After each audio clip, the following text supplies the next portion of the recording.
पूर्णिमा व्रत की कथा।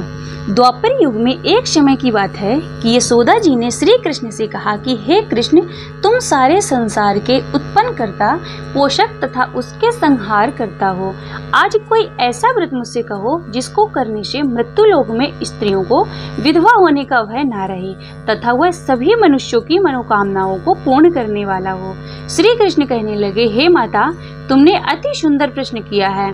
मैं तुमसे ऐसे ही व्रत को सविस्तार से कहता हूँ। सौभाग्य की प्राप्ति के लिए स्त्रियों को 32 पूर्णमासी का व्रत करना चाहिए। इस व्रत को करने से स्त्रियों को सौभाग्य संपत्ति मिलती है।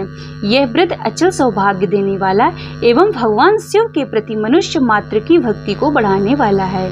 यशोदा जी कहने लगी, हे कृष्ण, सर्वप्रथम इस व्रत को मृत्यु लोक में किसने किया था, इसके विषय में विस्तार पूर्वक मुझसे कहो। श्री कृष्ण कहने लगे कि इस भूमंडल पर एक अत्यंत प्रसिद्ध राजा चंद्रहास से पालित अनेक प्रकार के रत्नों से परिपूर्ण कातिका नाम की एक नगरी थी। वहाँ पर धनेश्वर नाम का एक ब्राह्मण था और उसकी स्त्री अति सुशीला रूपवती थी। दोनों ही उस नगरी में बड़े प्रेम के साथ रहते थे। घर में धन धान आदि की कमी नहीं थी। उनको एक बड़ा दुख था कि उनकी कोई संतान नहीं थी। इस दुख से वह अत्यंत दुखी रहते थे। एक समय एक बड़ा तपस्वी योगी उस नगरी में आया और वह योगी उस ब्राह्मण के घर को छोड़कर अन्य सब घरों से भिक्षा लाकर भोजन किया करता था। रूपवती से वह भिक्षा नहीं लिया करता था।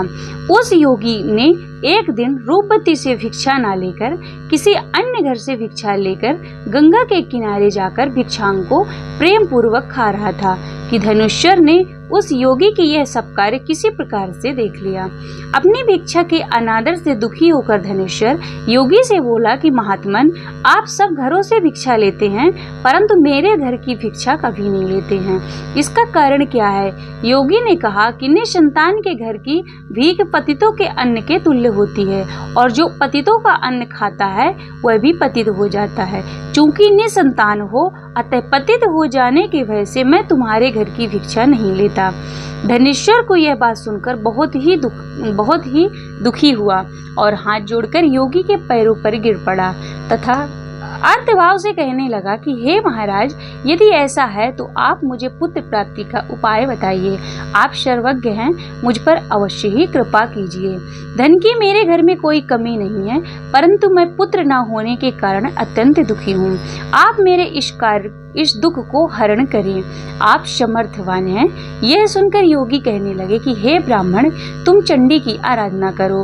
घर जाकर उसने अपनी स्त्री से सब वृत्तांत कहा और स्वयं तप के निमित्त वन में चला गया। वन में जाकर उसने चंडी की उपासना की और उपवास किया। चंडी ने 16वें दिन उसके स्वप्न में दर्शन दिए और कहा कि हे धनेश्वर, जा तेरे पुत्र होगा परंतु वह 16 वर्ष की आयु में मृत्यु को प्राप्त हो जाएगा। यदि तुम दोनों स्त्री पुरुष 32 पूर्णमासी का व्रत विधि पूर्वक करोगे तो वह दीर्घायु हो जाएगा।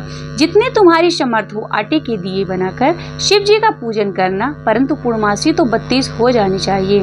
प्रातः काल होने पर इस स्थान के समीप तुम्हें एक आम का वृक्ष दिखाई देगा जिस पर तुम चढ़कर एक फल तोड़कर शीघ्र अपने घर चले जाना। अपनी स्त्री से सब वृत्तांत कहना। ऋतु स्नान के पश्चात वह खा लेगी। तब शंकर भगवान की कृपा से उसको गर्भ हो जाएगा।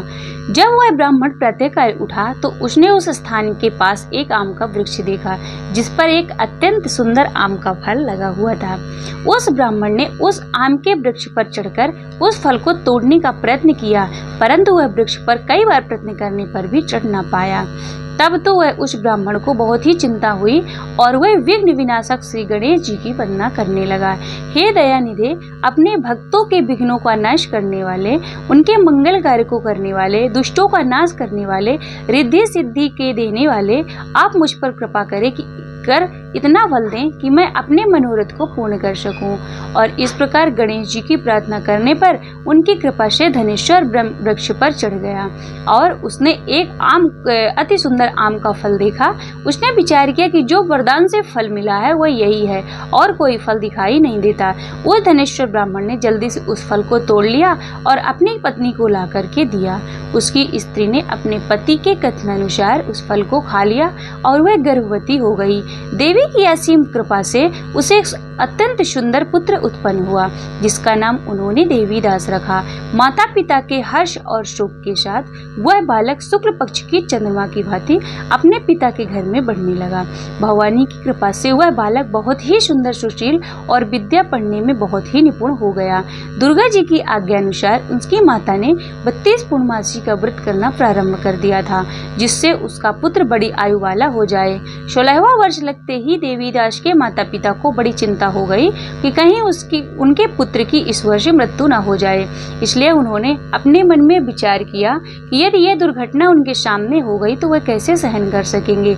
अस्तु उन्होंने देवीदास के मामा को बुलाया और कहा कि हमारी इच्छा है कि देवीदास 1 वर्ष तक काशी में जाकर विद्या अध्ययन करे और उसको अकेला भी नहीं छोड़ना चाहते, इसलिए साथ में तुम चले जाओ और 1 वर्ष के पश्चात उसको वापस लौटा लाना। सब प्रबंध करके उसके माता पिता ने काशी जाने के लिए देवीदास को एक घोड़े पर बैठाकर उसके मामा को उसके साथ कर दिया, किंतु यह बात उसके मामा या किसी और से नहीं कही। धनेश्वर ने सपत्नीक अपने पुत्र की मंगल कामना तथा दीर्घायु के लिए भगवती दुर्गा की आराधना और पूर्णमासी का व्रत करना आरंभ कर दिया। इस प्रकार बराबर 32 पूर्णमासी का व्रत पूरा किया। कुछ समय पश्चात एक दिन वह दोनों मामा और भांजा मार्ग में रात्रि बिताने के लिए किसी ग्राम में ठहरे हुए थे। उस दिन उस गांव में एक ब्राह्मण की अत्यंत सुंदरी, सुशीला, विदुषी और गुणवती कन्या का विवाह होने वाला था। जिस धर्मशाला के अंदर वर और बारात ठहरी हुई थी, उसी धर्मशाला के अंदर देवीदास और उसके मामा ठहरे हुए थे। संयोगवश कन्या को तेल आदि चढ़ाकर मंडप आदि का कृत्य किया गया तथा लग्न के समय वर को धनुर्वात हो गया। अस्तु वर के पिता ने अपने कुटुंबियों से परामर्श लेकर निश्चय किया कि यह देवीदास मेरे पुत्र जैसा ही सुंदर है, मैं इसके साथ ही लग्न करा दूं और बाद में विवाह के अन्य कार्य मेरे लड़के के साथ हो जाएंगे। ऐसा सोचकर देवीदास के मामा से जाकर बोला कि तुम थोड़ी देर के लिए अपने भांजे को हमें दे दो, जिससे विवाह के सब लग्न का सब कृत्य सुचारू रूप से हो सके। तब उसका मामा कहने लगा कि जो कुछ भी मधुपर्क आदि कन्यादान के समय जो वर को मिले वह सब हमें दे दिया जाए तो मेरा भांजा इस बारात का दूल्हा बन जाएगा। यह बात वर के पिता ने स्वीकार कर लेने पर उसने अपना भांजा वर बनने के लिए भेज दिया और उनके साथ सब विवाह के कार्य रात्रि को विधि पूर्वक संपन्न हो गया। पत्नी के साथ वह भोजन ना कर सका और अपने मन में सोचने लगा कि न जाने किसकी स्त्री होगी, और वह एकांत में इसी सोच में गर्म निश्वास छोड़ने लगा तथा उसकी आंखों में आंसू भी आ गए। तब वधू ने पूछा कि क्या बात है, आप इतने उदासीन व दुखी क्यों हो रहे हैं। तब उसने कहा कि सब बातें जो वर के पिता और उसके मामा में हुई थी उसने बतला दी। तब कन्या कहने लगी कि यह ब्रह्मा विवाह के विपरीत कैसे हो सकता है। देव, ब्राह्मण और अग्नि के सामने मैंने आपको अपना पति बनाया है, इसलिए आप ही मेरे पति हैं और मैं ही आपकी पत्नी रहूंगी, किसी अन्य की कदापि नहीं है। तब देवीदास ने कहा कि ऐसा मत करिए, क्योंकि मेरी आयु बहुत थोड़ी है, मेरे पश्चात आपकी क्या गति होगी। तो इन बातों को अच्छी तरह से विचार लो। परंतु वह दृढ़ निश्चय विचार वाली थी, तो उसने बोली कि जो आपकी गति होगी वही मेरी गति होगी। हे स्वामी, आप उठिए और भोजन करिए, आप निश्चय ही भूखे होंगे। इसके बाद देवीदास और उनकी पत्नी दोनों ने भोजन किया और तथा शेष रात्रि भर वे सोते रहे। प्रातःकाल देवीदास ने अपनी पत्नी को 3 नगों से जड़ी हुई एक अंगूठी और एक रुमाल दिया और बोला कि हे प्रिय, इसे लो और संकेत समझकर स्थिर चित हो जाओ। मेरा मरण और जीवन जानने के लिए एक पुष्प वाटिका बना लो, उसमें सुगंधी वाली एक नवमल्लिका लगा लो और उसको प्रतिदिन जल से सींचा करो और आनंद के साथ खेलो कूदो तथा उत्सव मनाओ। जिस समय और जिस दिन मेरे प्राणांत होगा तो ये फूल सूख जाएंगे और जब फिर हरे हो जाएं तो जान लेना कि मैं जीवित हूँ। यह बात निश्चय करके समझ लेना, इसमें कोई संशय नहीं है। यह समझा करके वह चला गया। प्रातःकाल होते ही वहां पर बाजे गाजे बजने लगे। जिस समय विवाह के कार्य समाप्त करने के लिए वर तथा बाराती मंडप में आए तो कन्या ने वर को भली प्रकार से देखकर अपने पिता से कहा कि ये मेरा पति नहीं है, मेरा पति वही है जिसके साथ रात्रि में मेरा पाणी ग्रहण हुआ था, इसके साथ मेरा विवाह नहीं हुआ। यदि यही है तो बताए कि मैंने इसको क्या दिया। मधुपर्क और कन्यादान के समय जो भी भूषण आदि दिए गए वो सब दिखावे तथा रात को मैंने क्या गुप्त बातें कही थी वह सब सुनावे।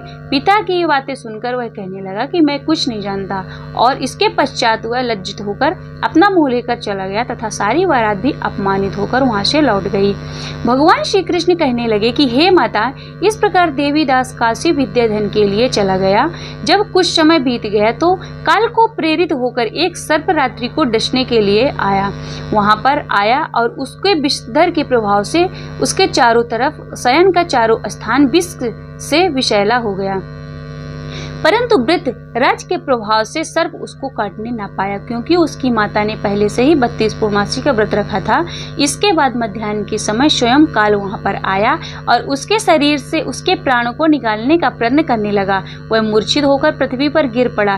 भगवान की कृपा से उसी समय पार्वती जी के साथ श्री शंकर भगवान जी वहां पर आ गए। उसको मूर्छित दशा में देखकर पार्वती जी ने भगवान शंकर से प्रार्थना की कि हे महाराज, इस बालक की माता ने पहले से 32 पूर्णिमासी का व्रत किया था, जिसके प्रभाव से हे भगवान आप इसको प्राणदान दे। भगवान के कहने पर भक्त वत्सल भगवान शिव ने उसको प्राणदान दे दिए और इस व्रत के प्रभाव से काल को भी पीछे हटना पड़ा और देवीदास स्वस्थ होकर बैठ गया। उधर उसकी स्त्री उसके काल की प्रतीक्षा किया करती थी। जब उसने देखा कि उस पुष्प वाटिका में पत्र पुष्प कुछ भी नहीं रहे तो उसे बहुत अत्यंत आश्चर्य हुआ, और वह जब वैसे भी हरी भरी हो गई तो वह जानकर कि वह जीवित हो गए हैं, ये देखकर बहुत ही प्रसन्न हुई और मन में अपने पिता से कहने लगी कि पिताजी, मेरे पति जीवित हैं, आप उनको ढूंढिए। जब 16वां वर्ष व्यतीत हो गया तो देवीदास ने भी अपने माँ के साथ काशी से चल दिया। इधर उसके ससुर उसको ढूंढने के लिए अपने घर से जाने वाले ही थे कि वह दोनों मामा और भांजे वहां पर आ गए। उसको आया देखकर उसके ससुर बड़ी प्रसन्नता के साथ अपने घर में ले आए और उस समय नगर के सभी निवासी वहां इकट्ठे हो गए। तो सभी ने निश्चय किया कि अवश्य ही इसी बालक के साथ इस कन्या का विवाह हुआ था। उस बालक को जब कन्या ने देखा तो पहचान लिया और कहा कि ये तो वही है जो संकेत करके गया था। तदुपरांत सभी कहने लगे कि भला हुआ जो यह आ गया, और शमनगर निवासियों ने आनंद मनाया। कुछ दिन के बाद देवीदास अपनी पत्नी और मामा के साथ अपने ससुर के घर से अपने घर के लिए प्रस्थान किया।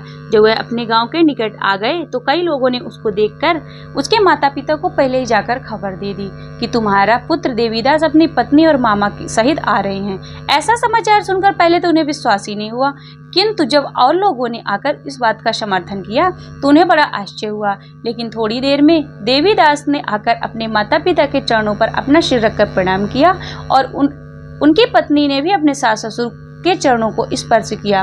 माता पिता ने अपने पुत्र और पुत्र वधू को अपने हृदय से लगा लिया। दोनों की आंखों में प्रेमाश्रु बह चले। अपने पुत्र और पुत्र वधू के आने की खुशी में धनेश्वर ने बड़ा भारी उत्सव किया और ब्राह्मणों को भी बहुत से दान दक्षिणाएं देकर प्रसन्न किया। श्री कृष्ण जी कहने लगे कि इस प्रकार धनेश्वर 32 पूर्णमासी के व्रत के प्रभाव से पुत्रवान हो गया, और जो भी स्त्रियां इस व्रत को करती हैं वे जन्म जन्मांतर तक वैधव्य का दुख नहीं भोगती और सदैव सौभाग्यवती रहती हैं। यह मेरा वचन है, इसमें कोई संदेह नहीं है। यह व्रत पुत्र पौत्रों को देने वाला तथा संपूर्ण मनोकामनाओं को पूर्ण करने वाला है। 32 पूर्णमासी श्री के व्रत करने से व्रती की सब इच्छाएं भगवान शिव की कृपा से पूर्ण हो जाती हैं।